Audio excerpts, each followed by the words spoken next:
নোয়াখালীর ছাটকিল ও সোনামুড়ি উপজেলায় রুশবাংলা কল্যাণ সংস্থার উদ্যোগে স্বাবলম্বী প্রকল্পের আওতায় মুরগি ও ছাগল বিতরণ করা হয়। শুক্রবার সকালে সোনামুড়ি উপজেলার নদনা ইউনিয়নের গজারিয়া মিজিবাড়িতে হতদরিদ্র পরিবারের হাতে ছাগল তুলে দেন সংগঠনের নেতৃবৃন্দ। রুশবাংলা কল্যাণ সংস্থার চেয়ারম্যান আব্দুল ওহাব লিটনের সার্বিক তত্ত্বাবধান ও সহযোগিতায় বিতরণ কার্যক্রমে উপস্থিত ছিলেন সংস্থার সভাপতি মাহফুজ মোর্শেদ কাকন, সাধারণ সম্পাদক জসিমউদ্দিন, কোষাধ্যক্ষ সুলতান মামুন সোহেল, নদনা ইউনিয়ন বিএনপির সাবেক সহসভাপতি নূর মোহাম্মদ মোমো, ৯ নং ওয়ার্ড বিএনপির সাবেক সাধারণ সম্পাদক মোহাম্মদ ইসরাফিল। বিতরণ কার্যক্রম করা হয় ছাটকিল উপজেলার নোয়াখোলা ইউনিয়নের কড়িহাটি বাজার সংলগ্ন স্বর্ণকার বাড়িতে। এ সময় স্বাবলম্বী প্রকল্পের আওতায় বিভিন্ন পরিবারের মাঝে মুরগি বিতরণ করা হয়। এ সময় উপস্থিত ছিলেন আমিরাবাদ উচ্চ বিদ্যালয়ের সহকারী প্রধান শিক্ষক সমীর চন্দ্র কুরি, কড়িহাটি বাজারের সাধারণ সম্পাদক মোহাম্মদ ফখরুল ইসলাম পলাশ, বিশিষ্ট সমাজসেবক মোহাম্মদ সুমন।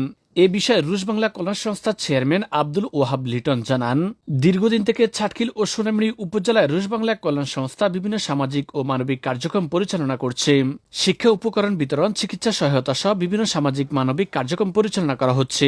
স্বাবলম্বী প্রকল্পের আওতায় গরু, ছাগল ও হাঁস মুরগি বিতরণ কার্যক্রম পরিচালিত হচ্ছে।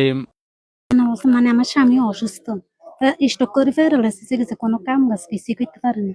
এখন সবাই সহযোগিতা করে এভাবে সংসার চলে। এখন যে ছাগলটা দিছে মানে এটাতে আমাদের উপকার হচ্ছে অনেক। আগে কষ্টে আসছিলাম মিজিবাড়ির শহীদ আবার খুব অসহায়, মানে হাত পাতা ছাড়া তার কোনো পথ নাই। সেই জায়গায় ওনাদের ভাই আমার সাথে যোগাযোগ করে এখানে এসেছেন এবং একটা অনুদান দিচ্ছেন। এই অনুদানে ওনার এই শহীদের মোটামুটি একটা উপকারে আসবে ইনশাল্লাহ। আমি আশা করব সামনেও যদি এরকম কোনো কিছু থাকে শহীদের প্রতি লক্ষ্য করা বা শহীদদেরকে হেল্প করার জন্য অনুরোধ করবো। হাঁস মুরগি পালা থেকে আমগো এটা উপকৃত হইতেছি, আমরা স্বাবলম্বী হব। এটা যদি বাড়াতে পারি, যদি সামনে আরো কিছু করার ইচ্ছা আছে। বড় করতে লেগুনে ছাও না বাড়িব আইব এ মাঝে টুকটাক করি টরি চলে আর পরিবার একসাথে নিশ্চিত।